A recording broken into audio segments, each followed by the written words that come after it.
If you're looking for best practices for your bank or credit union, join us while we talk all things sales, marketing, and strategy for financial institutions. Let's make it happen with FiGrow Solutions. Hi there, I'm Meredith Olmstead, CEO and founder of FiGrow Solutions. We are a digital marketing and sales and service consulting agency, and we work exclusively with credit unions and community banks.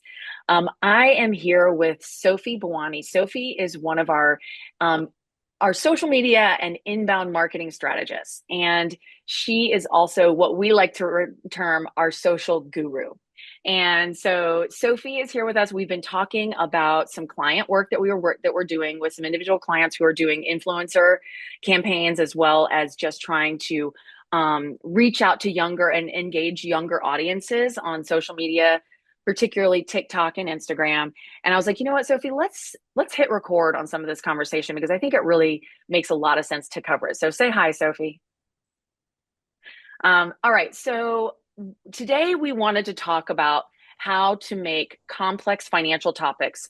You called it scroll stopping on social. So tell me why you're starting there. Like, why are financial topics so kind of intimidating in the social media space? I think it's a couple of things. I think, first of all, people won't admit it, but sometimes you're a little embarrassed to ask questions about finances because you think it's something so basic that, oh, I should know this. So people do have a little bit of hesitation to openly be like, hey, what is this? Or how do I do this? So social media kind of provides that anonymity where you can kind of anonymously search and you're not asking someone and you don't feel dumb. Yeah. I think that's the first step. The second step is people aren't on social media technically to get knowledge about finances. Like I don't go to social media. Or honestly, anything. Oftentimes. I mean, yes, have fun. Yeah, they want to be entertained a bit. Maybe they're interested in a get ready with you video or like how-to videos of people that they follow. But typically, financial topics can be a little bit intimidating and kind of complex for that channel. So yeah, that's true.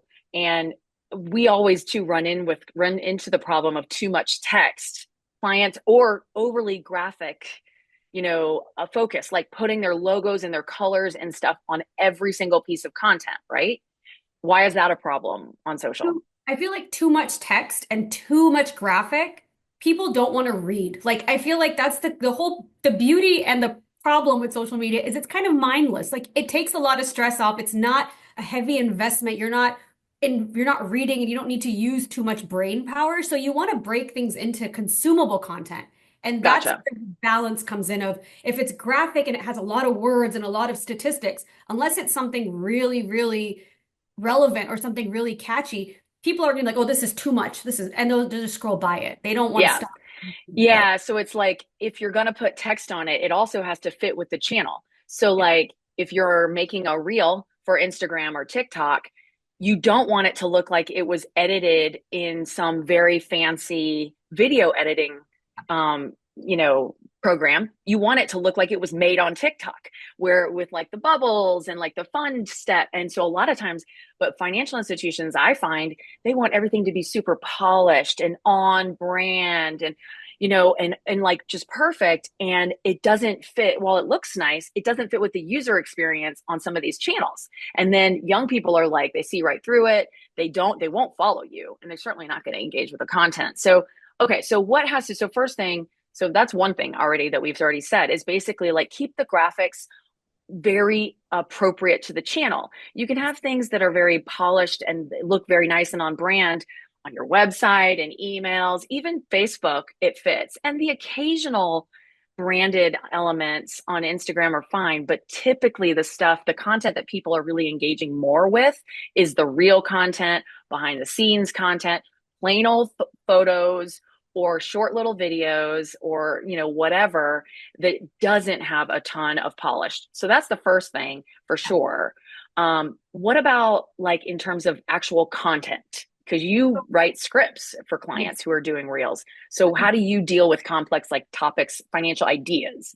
I think the best thing to do is to remember that the average person is not going to stay on your content for more than 20 to 30 seconds. So we have to take a really big, very important topic and really break it down and maybe oversimplify it to engage, and then we can build on it. There's nothing wrong with making a series if it's something important. If it's about buying your first car, that's a really important topic and it's relevant. Maybe break it down into 3 videos or 4 videos Yeah. to Part kind of one, get part everything two, out. part three. You see those all the time on TikTok and Instagram, right?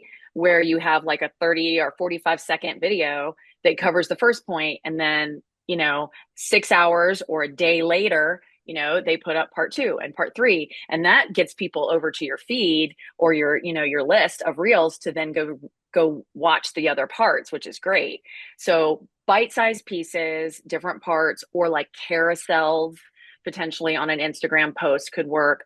All right, so that's a good first step. What about like financial terminology? And you said this, like the example we were talking about was ARM mortgages, adjustable rate mortgages. But Yeah. you were like, I didn't know what an ARM was when I first started with financial institutions. I was like, well, first of all, we don't call it an ARM.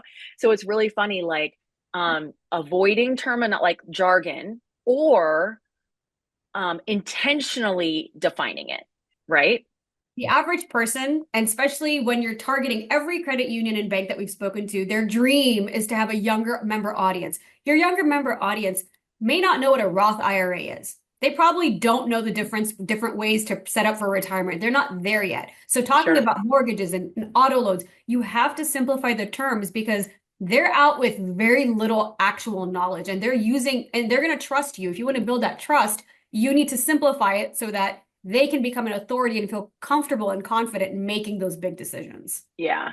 I like the other way that you said this too, is showing people something rather than just telling them. So don't say things, but kind of act it out, demonstrate it, show it. It can be fun, cheeky, silly, like silly little videos that are plays on words, but then also share or get across one main point or one main event that's coming up or something along those lines. Awesome. Okay, so behind the scenes, you are really trying to push clients in this direction and helping them show off their staff, because that is absolutely the kind of content that young people want to engage with. So tell us a little bit about what you like to see there. I've said it. This is the cross I'm going to die on, the hill that I'm going to die on. People trust people. Financial institutions for years have had a really bad rap about being bankers are the big bad wolf. So we have to humanize credit unions and remind everyone that's consuming your content that, hey, this person has also gone through life the same way I Mm-hmm. have. They just have more knowledge. Yeah. So a real member or a real person on your staff who's a subject matter expert giving a real life anecdote or example saying, hey, it took me, I applied for my car loan here and it was so simple. A real person will validate that because they actually went through it. And somebody watching that will say, oh yeah, if that person did it and they're an actual member, it adds, authenticity and it makes things seem less daunting, a little less scary. And people are going to want to engage and they're going to want to learn more like, hey, how did you do that? And if you see a staff member talking about a process or telling you, hey, here's how an IRA really is going to help you in the long run. They're not just talking about their subject matter, they're giving you something that's going to be useful to you personally. Yeah. And it's like their actual life experience. So really, Yeah. like being raw, being authentic versus being perfect and polished and edited down to the perfection is better. Also, like we're going to finish with platform specific tips, right? So like if you want to try to get people to interact, so thinking about like really specifically, we're looking at Instagram and TikTok these days for credit unions and community banks who are trying to get in front of younger audiences. So you're really going to be trying to actually kind of promote some kind of engagement on those platforms, but you want to make sure that it fits on the platform. So for example, Instagram has and Instagram Reels have really cool built-in features like polls or countdowns or, sliders to take to say if you like something or you don't. So using some of those can be awesome, right? And then I always remind you to say this, this is something that I've been teaching people for over a decade on social media. Don't be afraid to remind people to do something. So Yeah. say, take the poll, here's a poll or here's a question, answer in the comments below, tag your friend, share with somebody, like putting that call to action actually like very obviously in the content or in the post or the video. Share if you think this could help your friends, find a great tip or something along those lines to remind people. as far as besides just being really, really like kind of obvious with asking people to take an action for Instagram or for TikTok, are there any specific platform tips that you could throw out into those? I think, again, using your stories to your advantage, people get really worried about all of the features that different platforms have. But with Instagram, there's so many built-in features. Take a second to explore what you can do with your stories. Like you said, be intentional with every piece of content that you're putting out. Make sure that every piece of content has a certain call to action. With Instagram, I would suggest really utilizing carousels if you do have information that has numbers so that people can stop and pause and really absorb the content, and using reels for more of your fun engagement to drive views and to have the audience expand. And then for TikTok, similar concept of it's obviously more videos. They do have photos, but the photos for TikTok are more from an aesthetic perspective. So I would stick to videos on TikTok, but make sure that you're using their inbuilt feature of adding a title and having those captions. Make sure that you're actually building it within the platform. Yeah. And so a couple of other things, face-to-face kind of camera explaining videos are awesome, especially if they're short, to the point, quick, and done by somebody who the person who you want to be connecting with feels like they can connect with. And then also trending audio, which is huge.